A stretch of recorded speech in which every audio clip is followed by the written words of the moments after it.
This is Comic Picks by the Glick. I'm your host, Jason Glick. Hey, Jason, what do you got on tap for us today?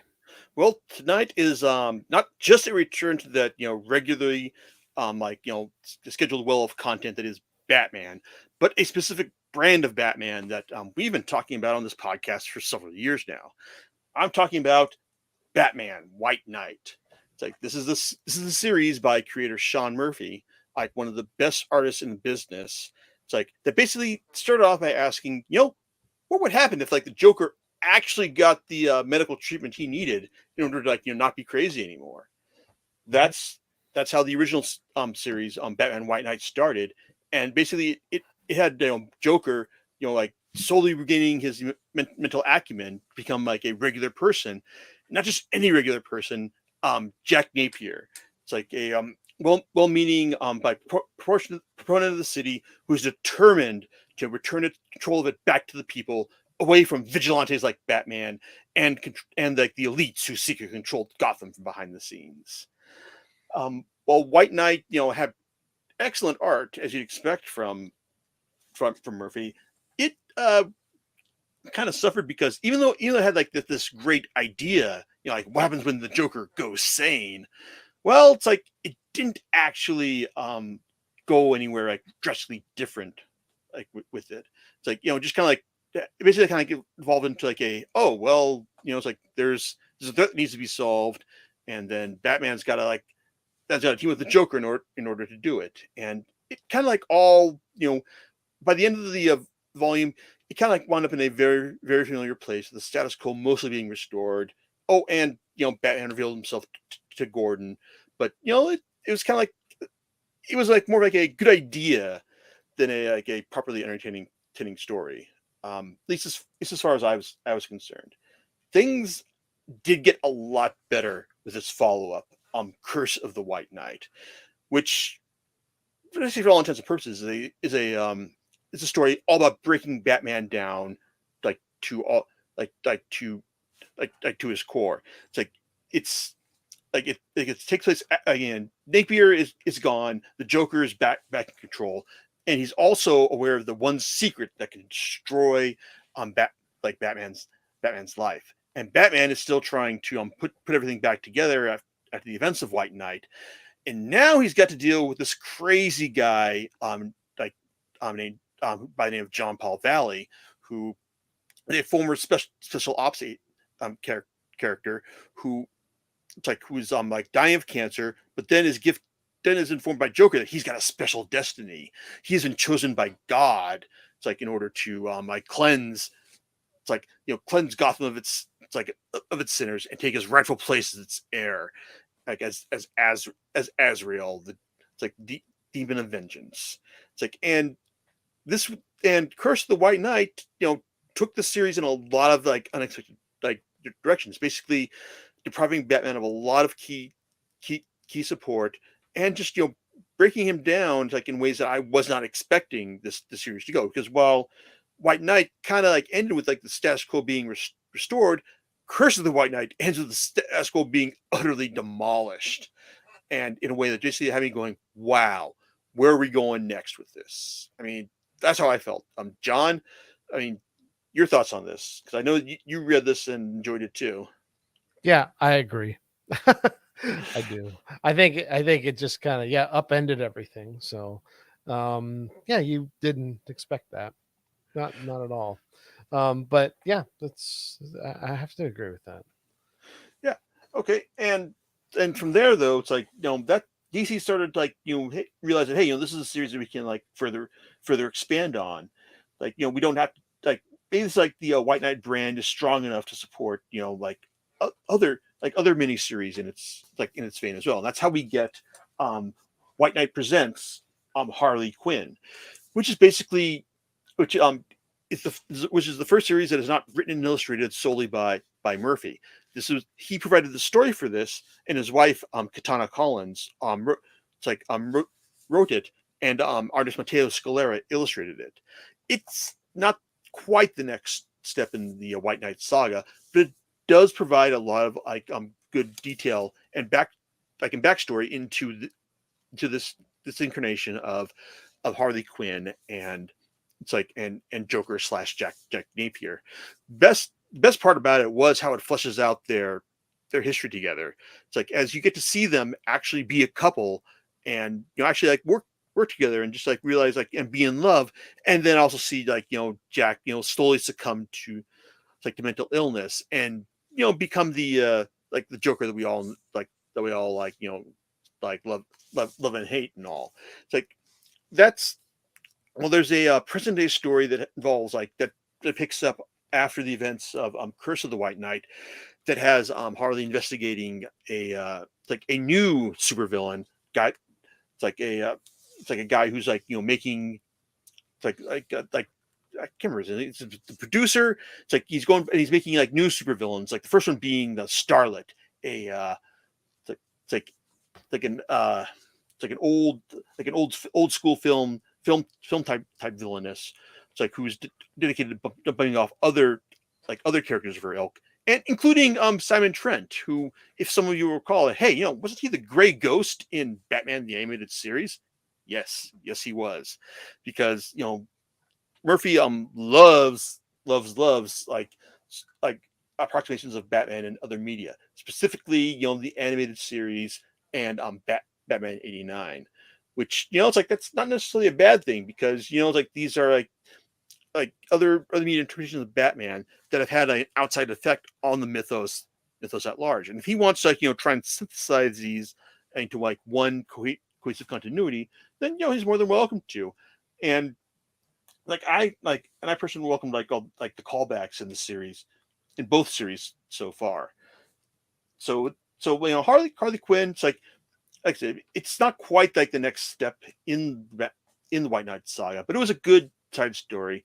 It's like and it was enough to keep me on board right up until we got like the latest incarnation of the series proper, which is Beyond the White Knight, and its full title being Batman Beyond the White Knight.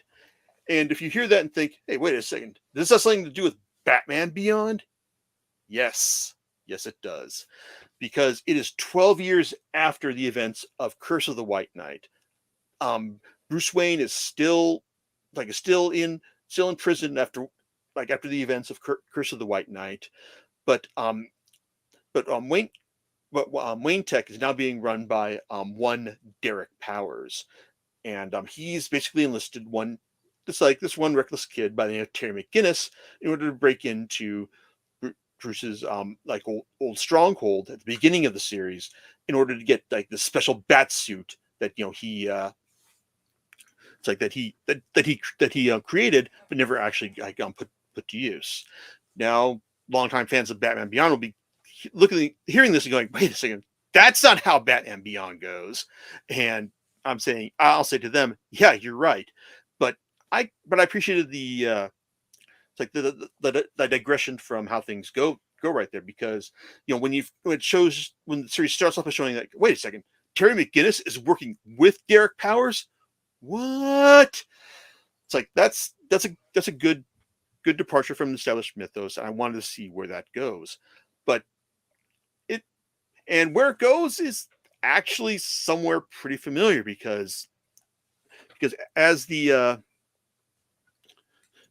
series goes on, especially in the first issue, it's like we learn that Gotham is now more of a it's kind of like a really tightly run like authoritarian paradise, ruled over by the GTO, the Gotham Terror Oppression or like organization. Basically, it's like this is a this is a an organization that is being funded by the Wayne fortune in order to wipe out super crime in the city. And at the start of Beyond the White Knight, it's done its job, arguably too well, because now the GTO is basically the de facto like police force in the city, and its number one guy, Dick Grayson. It's like running things like in the way that he believes that that things should be run, contrary to his estranged wife, Barbara Gordon, who is now the commissioner of Gotham's police. They have a kid, but things are like strained between them.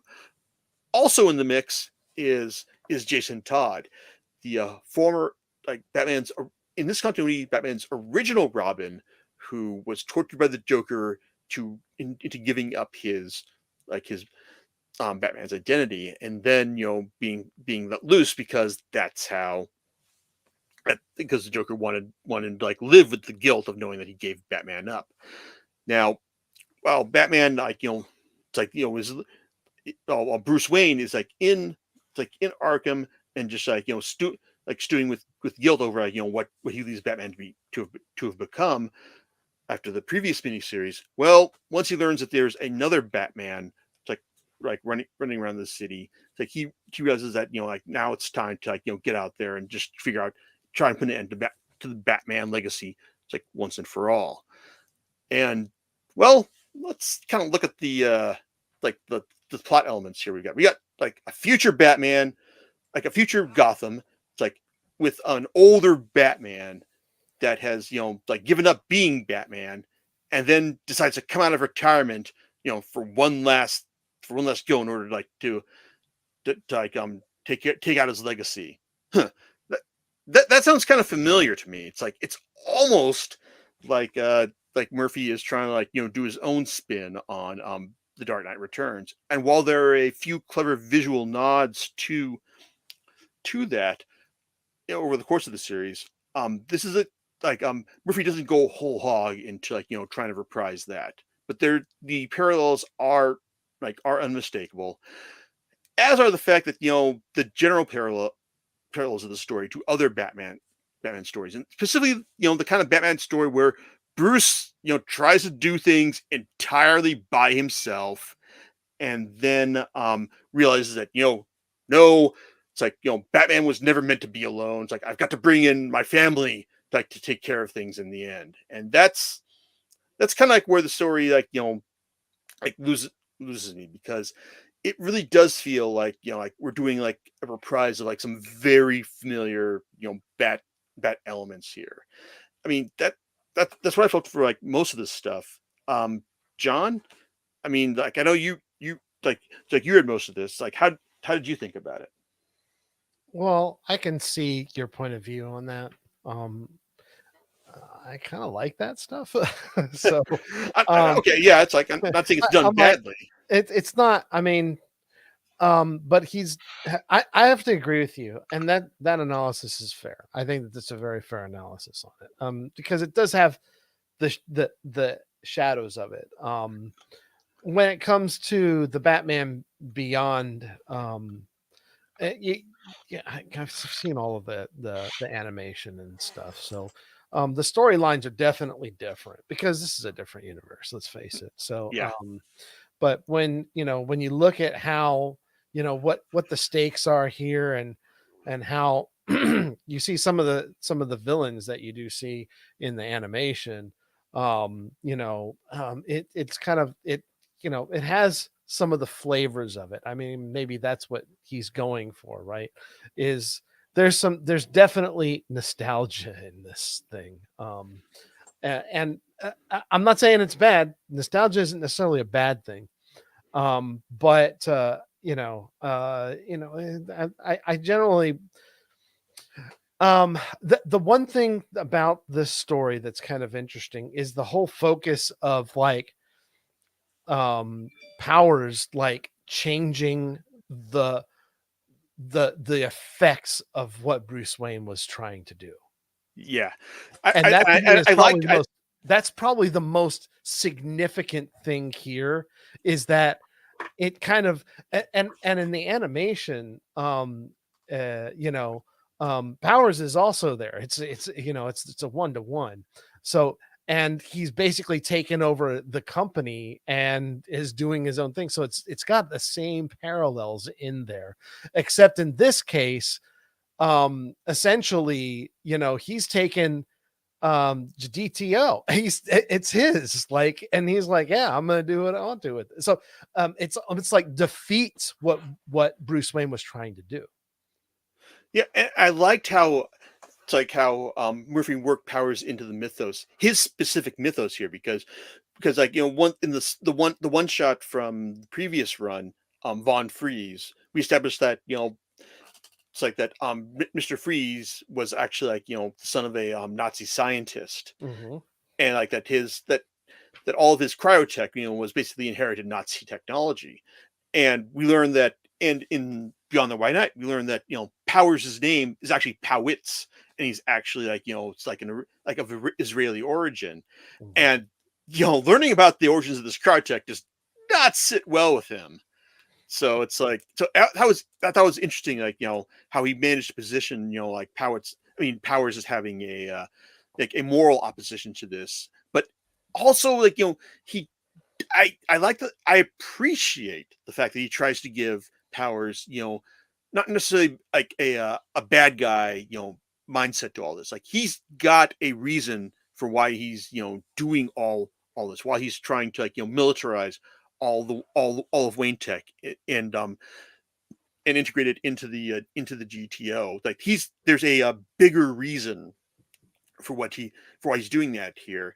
And while I appreciated Murphy's nods towards that, he doesn't quite get past the desire to turn like Powers into full supervillain. He becomes Blight. I mean Mhm. that that's not a spoiler right there. But I would have liked it more if he had managed to like work in his desire to his turn into Blight, into his like his fear, because he's seen what's out there. He knows that we're being invaded, and there's a reason I need to like create all this tech in order to fight against it. So that's his thing. But yeah, Murphy doesn't quite get past like the whole like oh, Derek Powers, supervillain bad guy in the end. So that's how I felt. Yep. Okay. Yeah. But what did you think of Mr. Napier's return? Or well, Napier Joker, I mean, he's not back from the dead, but he's back regardless. Yeah, I'll be honest with you on that one. It was weird. um because it's like there's just something I can't put my finger on, and I don't know if it's like I'm getting like a quantum leap vibe out of this, like, or what. Oh. Like I don't know how to make this, like I'm definitely getting I was like, all right, I see what you did there. Um it's interesting and maybe even slightly comical in a couple of places where it's a banter between the two. But honestly, it's sort of like oh, all right, sure, I guess. So yeah, I don't it's just odd, and I wish I could put there's got to be another thing that I can put my finger on with this, but I'm just not there. But I think it's um if I were Bruce Wayne, I would be frustrated as hell. Yeah. I'd be like, I would try to figure out how to get rid of that. So, Yeah, it's like um, it just how do I lobotomize myself in order to get you out of my yeah, head? basically, right. But you make a good point about that. I did not twig on upon the like the quantum leap connection right there. But you're absolutely right. That that's kind of it's definitely like an element right there. Or just because like we're like we grew up with that show, and like the whole like that whole like dynamic is like something that's like prevalent here. But what I think you're missing, what I think that the thing that's like rubbing you the wrong way is that this really isn't the Jack we've seen in the previous miniseries, because the No, Jack, it isn't. yeah, it's because the Jack Napier he's a very straight guy. It's like he's like someone who's like he's not like prone to like witticisms or banter or like wackiness. This this Jack we get in Beyond the White Knight is kind of like a weird medium between like Jack and the Joker from the previous Mhm. miniseries. I mean, he's not a villain, but he's like really like wacky and like, oh my god, it's like I'm totally fangirling out here, Batman. It's just like about his interactions with like with Bruce, and it's and it's not a bad dynamic, but it's certainly at odds with how the character has been portrayed in the past. And when we're told how this holographic representation of him came about, it still doesn't make really a lot of sense. It's like well, how did this version of the characters like specifically evolve like into Bruce's head. I mean, I can kind of get that you're going for like a version of the Joker that like isn't like homicidally insane and dedicated to the destruction of Batman, but like I said, it's really at odds with what we've seen of like either Jack or the Joker in previous miniseries. And while it's fun, it's undeniably fun, Mhm. but it just doesn't quite. You just have to kind of like accept that like, oh, this is what we're doing with the character now. Okay, Mhm. sure. Yep, I So agree. I agree. Yeah, it just feels very, yeah, it's like, and I was in my head trying to figure it out. I was like, okay, he's like, remember that time where, and I was like, okay, he's just a Joker. And so who is this guy? You know, so it's a little weird. So, um, is this Joker? Or is this Jack Napier? Because when we saw Jack Napier after he takes the medicine, he's straight laced. He is like yeah, serious. He's just there, you know. He's like focused. That's the other word, right? yes, This you see, and it's like, you know, he's like the gremlin on your shoulder thing. And I'm like, you know, Gremlin is a yeah. good description right there. Yeah, yeah, sure is. So, but it's like I said, it's like I'm trying to think of an appropriate analogy, but yeah, it's kind of right there. So yeah, that's I think it's different and it's yeah, potentially out of character. Although you do see some instances there where he's like, okay, I'm like, okay, well, does this make sense? So anyway, yeah, weird is my ultimate conclusion on that. Yeah. One thing I will say though is that one thing that may have struck some people as weird, like if they read this series without reading the previous volumes, is Batman and Harley's relationship. Because like it really does feel like Murphy is trying to sell them as a proper couple. And if I hadn't reread like all the previous volumes before this, I would have thought, oh, this is kind of awkward.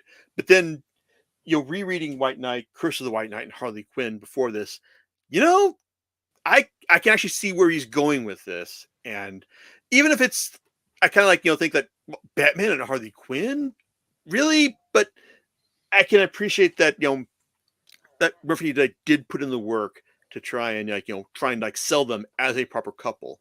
I mean, yeah, he actually tells them that hey, like they actually got married during Bruce's trial in order to like prevent her from testifying against him because of spousal privilege, which strikes me as a really shaky legal thing legal thing to do. But hey, sure, it's like I get what you're going for here, so I'm willing to like overlook the actual legality of this thing. But I did like, but like the idea of like Batman actually like finding like some consolation with Harley. It's like that was, I think that was nice. And also like Jack's trying to like, when Jack does wind up in Bruce's body because of shenanigans at one point. Well, his like spiel to Harley about how much he loves her, that actually hit home as well. So like it's something that it's really kind of weird, but I think that the series actually does kind of sell. And it's like if Murphy wants to keep pushing this like relationship forward in future miniseries, then sure, I like to see that. Also, so what you hey we didn't see much of them at least, but we did get see a little bit of Joker's kids, like Jackie and Bryce in this miniseries. John, you Yep. in, any impressions? And not really. Not on that. Yeah, but we did see them. You're correct. Yeah, it's like Um, yeah. it's right. We're basically it's established here. It's like Jackie is the wild child, the one who is like oh, it's like like I identify as Joker's daughter and all, and Bryce is just kind of like it's like the reticent, good, like essential good kid, which it's something that I really the dynamic I kind of expect to be really like reversed in subsequent miniseries. One of which is actually coming up really soon, but overall, it's like I do want to say that Beyond the White Knight, I Oh, wait a second. No, there's one other thing we need to talk about. Jason Todd. Mhm. So while he was introduced at the end of White Knight, Curse of the White Knight, as like the person who's going to be running Arkham, while Bruce was in turn, or oh, not Blackgate, basically the prison where Bruce was interned at. We got like a brief view, a shot of their dynamic in the Harley Quinn miniseries. Beyond the White Knight, basically like kind of like positions like Todd as much as he's been in the like main continuity. It's kind of like the eternal fuck up. It's like the one who like the Robin who failed being Robin through tragic means, and now he's got to find a way to like reestablish his own sense of self. And he does that here. In fact, he gets whole 2 issues like in the presents Batman White Knight presents Red Hood miniseries, where he teams up with this Mongolian girl named Gon, who is identified as like the Robin of Backport, the poorest, most unjustly trod upon town. Sorry, section of Gotham, and he's basically like agrees to like help train her as like as he was trained as Robin, and it's like it kind of like progresses as you'd expect. It's like he does his best, like then realizes that no, I'm doing the wrong thing. I got to distance myself from you, and she's like, no, screw you, you're what I need all along. It's like, and she tries to like go out and do her own thing, and then whoops, like she screws up, and then Jason has to rescue her. That kind of thing. I mean, it's not that I don't think that like Murphy's interpretation of of Todd is bad or anything. Just kind of feels really kind of beholden to convention, like as far as I'm concerned. I mean, sure, it's fun to see him like troll Dick Grayson like as the series goes on, but it's like a modest pleasure at best. Yeah, that's kind of an interesting thing because I know that the animated series. Well, hey, wasn't it called? Ugh, it was. What was it called? The one with the Return of the Joker, right? Oh, Batman Beyond: Return of Y- the Joker. Correct. So, while I don't think any of that has any real direct references here, outside of the fact that you have Jason Todd around, you know, Wait, um, but in Return of the Joker, it was Tim Drake that was Robin there, right? yes, I think so. I might Okay. be mistaken on that. So, but I don't remember. Yeah, I don't remember if it is in there or not. So that's on me actually.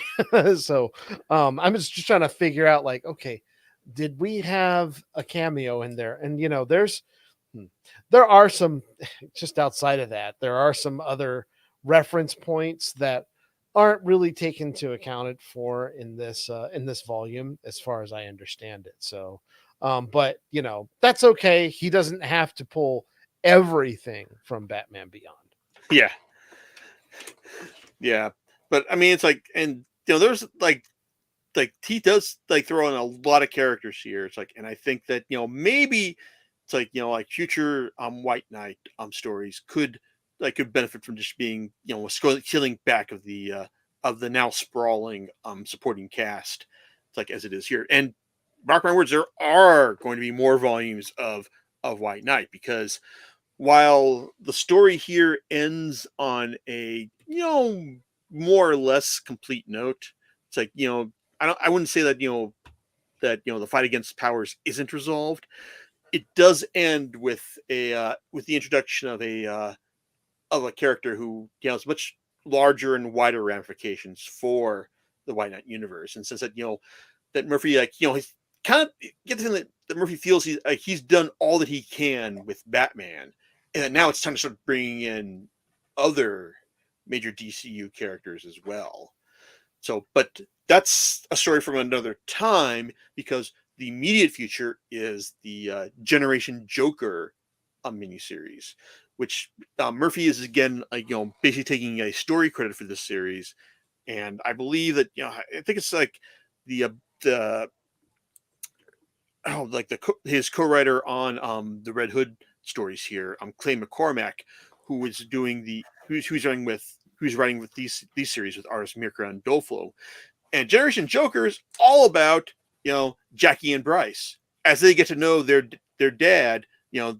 These the version of the dad we saw in Beyond the White Knight, the Jack Napier hologram. So I mean that's where the series is going next.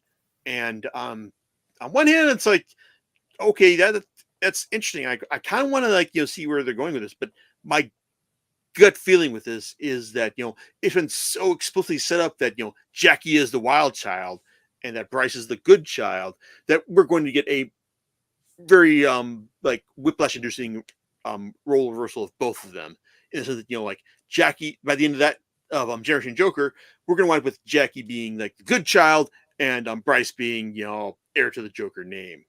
I mean, I could very well be wrong, but it does seem like a wouldn't be a surprise if we did this type setup to go. But I think the series is like halfway done as it's being serialized right now, so watch the space, and maybe we'll talk about it later, or maybe I'll just write about it in the podcast. It's right in the blog. But overall, it's like I Beyond the White Knight, while definitely not bad, doesn't really have like the same kind of like like boundary expectation breaking success that I think Curse of the White Knight had. So on one hand, it's like I don't regret reading this, but at the same time, it's like definitely not the high point of this parallel universe version of Batman for me at least.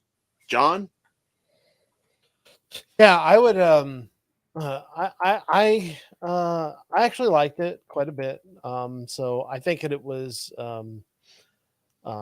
entertaining.